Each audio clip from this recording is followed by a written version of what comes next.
Hey guys, my name is Robert Snyder. I am a junior at Arizona State University, and I will be presenting the factors that affect an aging adult's health as they go into older age.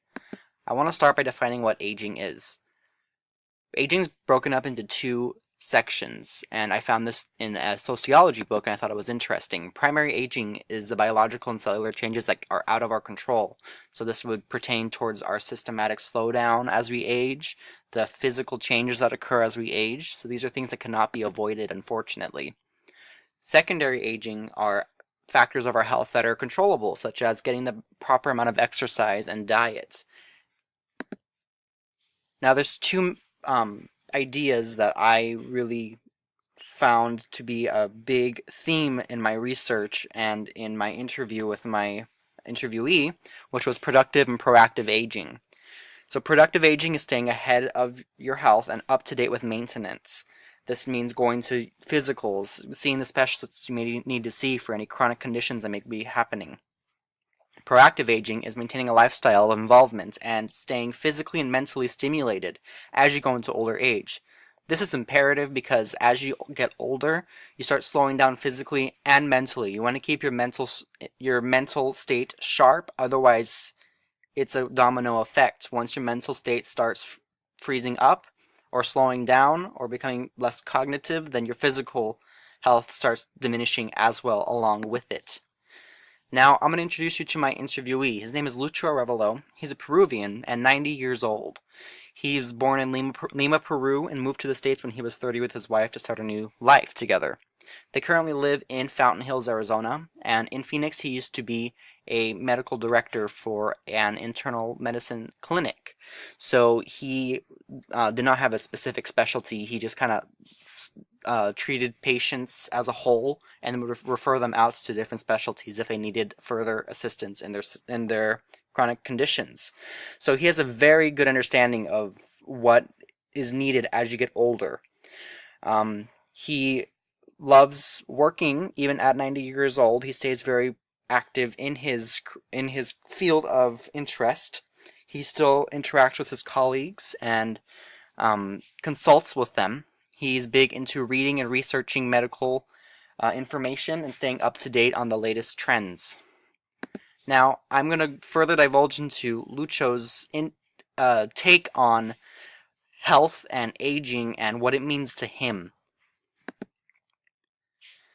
So, ethnicity and support in later life is very important, especially for him as a Latin person. It's notorious that Latin families are very involved in the health of elderly family members. So he's very fortunate that his children are a part of his health and are very proactive in it and hold him accountable for maintaining his health. Family support, Lucho is very fortunate to be able to have professional relationships in the healthcare field.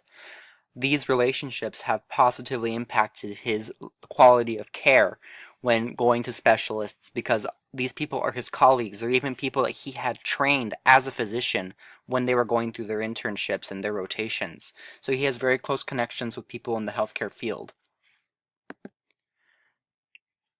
Now, unfortunately, people of older age are not always taken seriously by providers, and Lucho did experience this negative situation when he was seeing a cardiologist. He came in for issues with his legs that were swelling, and the cardiologist said it was due to lack of exercise. Lucho, being of medical background, knew that that wasn't the issue. It was a retaining of fluids, that his system was not flushing the fluids out appropriately, and he requested a diuretic.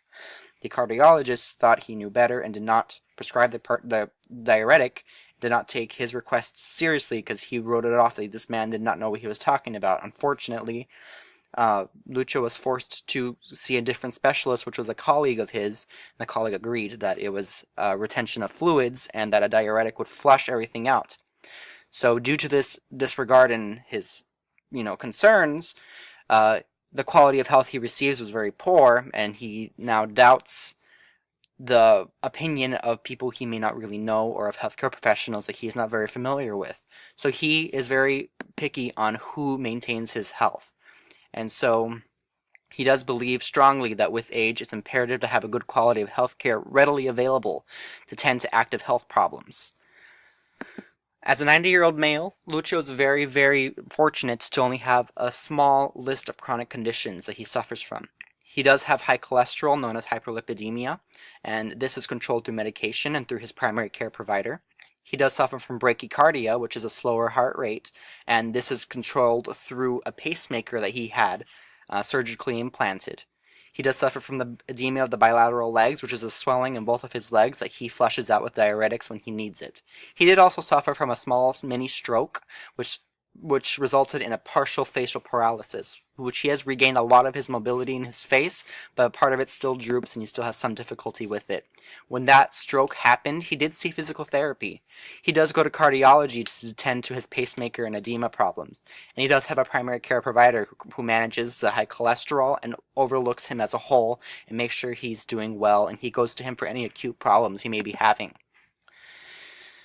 Now, people of Latin background are known to have chronic diseases start at an early age. So Lucho's very, very fortunate that it wasn't until later on in life that he started developing chronic conditions. He was perfectly healthy up until the age of about 80. Then these chronic conditions started setting in. So the onset of chronic diseases means there's more necessity for medical intervention, either voluntarily or involuntarily. And it's known that an average of 7 hospital visits or physician visits per year are common for people over the age of 65. Lucho's very, very fortunate because he does not need to go to specialists this often or as often as most would. He's very on top of his health, and due to his connections and the support, he's able to get the best quality of care possible. Now, after finishing everything with Lucho and finishing the interview, I asked him what his greatest accomplishment in life was. And he said that preparing for old age is his greatest accomplishment. Through proactive and productive aging, he stayed a step ahead of the aging process and prepared for his body, both mentally and physically, for older age. He started this at about the age of 50. He would regularly exercise. He would maintain activities that kept his mind very fluid and very stimulated. He plays piano daily. He is very active in his community. He's very active in his used-to-be career field. These are very, very important aspects of aging that you need to keep in mind as you go into old age. It's important to have purpose, and it's important to have stimulation, both physically and mentally. Thank you guys for listening in. Lucho, it was a great person to interview. He really gave me insight on what it's like to get older and tend to your chronic problems and be proactive. And that's the biggest message I took out from all of this. Being proactive and productive in your health is imperative to maintaining a good quality of health. He's living at 90 years old and he's still exercising. He's still very, very active in his community. He's very independent, lives on his own. I strive to be just like him one day.